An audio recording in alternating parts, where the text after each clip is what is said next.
Colorado's western slope. We call it home. Many of us were born and raised here. Others, like me, happened upon the western slope along the course of life.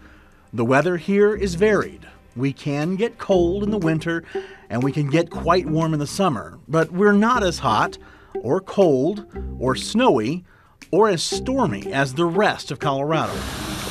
Over the next 15 minutes, we will highlight some of the facets of Colorado's weather, and we'll bust a few myths along the way in this KJCT News 8 Weather Special.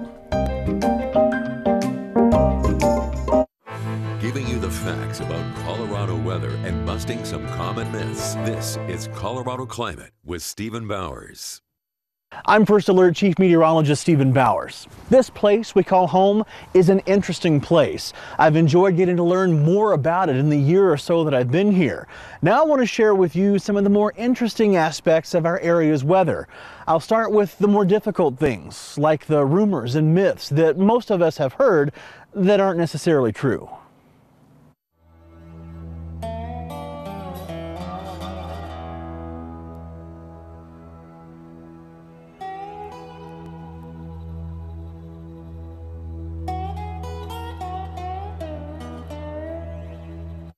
We'll start with this idea that we live in a desert. Did you know there's only one climate station in all of Colorado that actually qualifies as a desert? Where do you think it is? I'll give you a hint. It's not Grand Junction.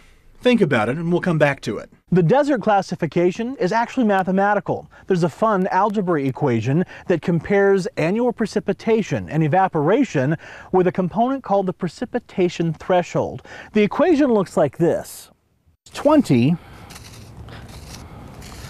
times T, where T is the average annual temperature. Well, let's not complicate it too much. Just know that there is an equation that helps us determine areas that are arid or desert-like. Grand Junction is considered semi-arid, or almost like a desert, but not quite there. Still, we're awfully dry until the monsoon kicks in. And that is another myth to dispel. Despite what many of us have long heard, we don't have a monsoon in Colorado.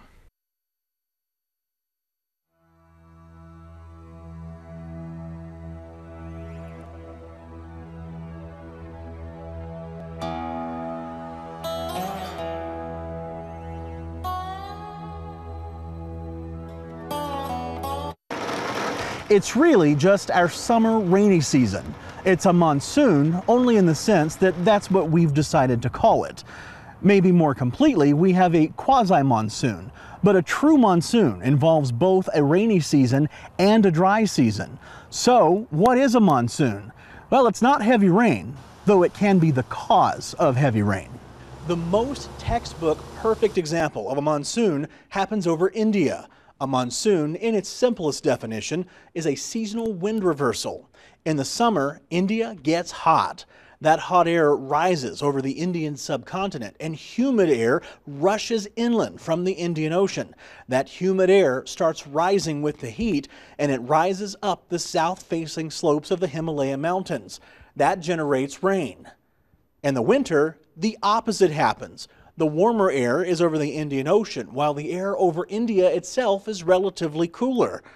The warmer air over the Indian Ocean rises, and dry air rushes down from the Himalayas, leading to the dry season over India. So you see from that visual, we really only get half of a monsoon, more like a quasi-monsoon than a true monsoon. The rainy season of India's monsoon is a big part of the culture there. The flooding actually enriches the soil to help improve their growing season.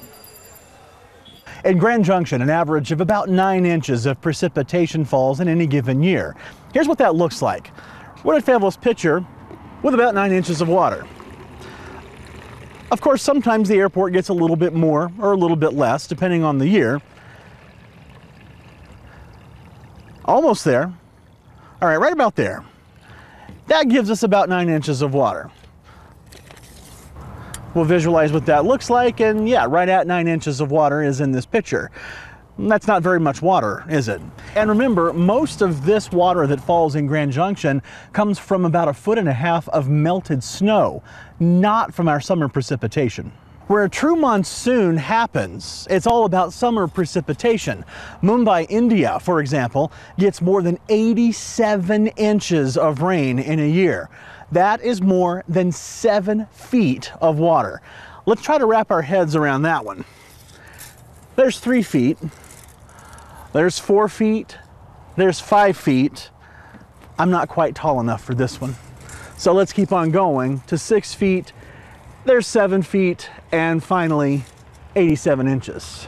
Now that's enough water that we don't want to fill a pitcher with that because we're in a drought here in western Colorado. But also remember that nearly all of this in Mumbai, India falls in about a 4-month period from June through September. Monsoon or not, the storms here get heavy. That leads to more issues we experience over Colorado, from flash floods to lightning to tornadoes.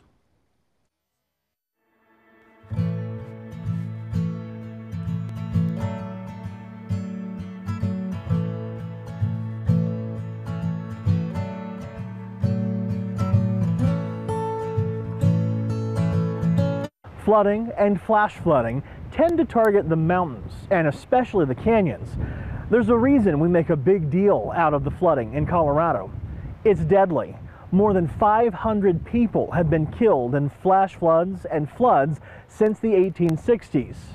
Floods in 1904 and in 1976 each resulted in more than 100 deaths. That's nearly half of the state's flood fatalities on record. The second flood, the one in 1976, was in the Big Thompson Canyon near Estes Park.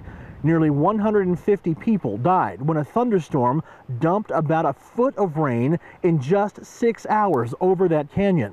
The rush of floodwater along Highway 34 through the Big Thompson Canyon destroyed hundreds of homes, and motorists could not outrun that flash flood. It is the single deadliest flood in Colorado's history.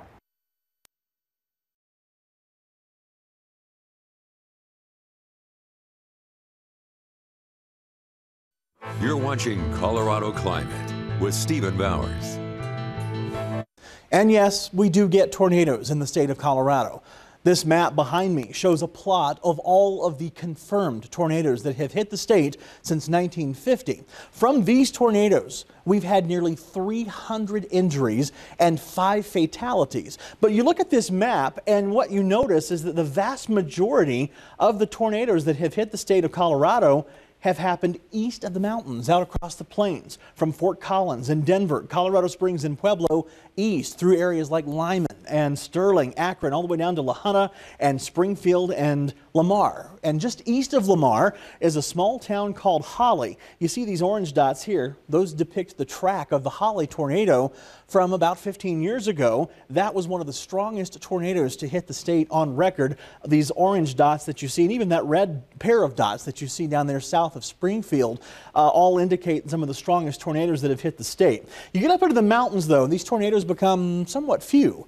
And then you get over here to the western slope and they just aren't that many at all. And just in the Grand Valley alone, we've only had 9 tornadoes in the valley, with a total of 13 in the county that have hit the state. And the first one ever on record was this one right here on the south side of Grand Junction. This was reported in 1998, and that is the earliest tornado ever on record recorded in the Grand Junction metro area. Now, it doesn't stop there. We can work our way down through Delta County, and we do see a handful of tornadoes that have hit that area, and even a couple up to the south of Crawford, up in the hills there. There's one near the Paradox Valley out west of Nucla. That's just north of the Bedrock community as well. And we keep on scrolling down, and there are a couple down into Montezuma County as well, including one that hit right in the heart of Cortez. And that one happened back in 1985. So yes, we do get tornadoes here. They're not common here on the western slope. They're far more common out on the eastern plains. And because of the number of tornadoes that we get out on the eastern plains, Colorado is actually one of the most tornado-prone states in the country. By far, most of Colorado's tornadoes form over the plains, east of the mountains. Colorado averages about 45 tornadoes annually, ranking 10th among the states with the highest annual tornado average. The size of some states can make the tornado numbers seem a little bit inflated. So let's reorder that list, leveling the playing field and accounting for the area of each state. We find that Colorado is the 5th most tornado-prone state in the country, behind Mississippi, Alabama, Kansas, and Iowa. Although most of Colorado's tornadoes happen over the plains, they can happen in the mountains. At least 2 tornadoes are known to have formed on Pikes Peak, and both Mount Evans and Mount Princeton have had rare tornado touchdowns. Those are examples of tornadoes that have formed high on Colorado's 14ers.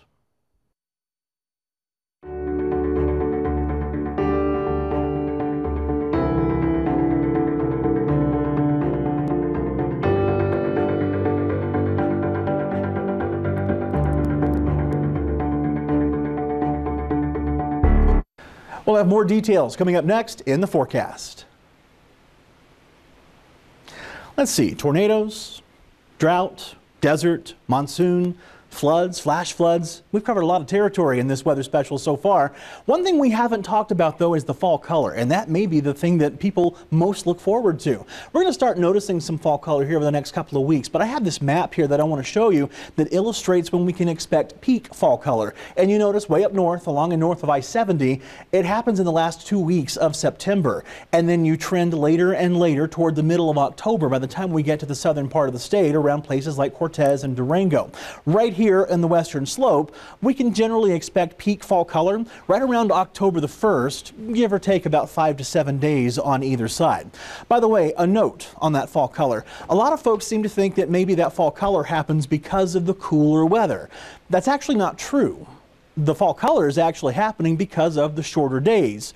Coincidentally, those shorter days are also one of the reasons we start to cool off just a little bit. So it's really the cause of both the fall color in the trees and those cooler days. And of course, the sun angle plays a big role in that also.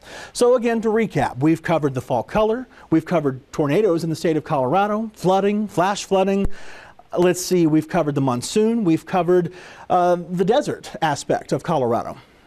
Covered a lot of territory there, and I hope in this weather special you've maybe learned a little something. I hope you found it entertaining and a little bit informative as well.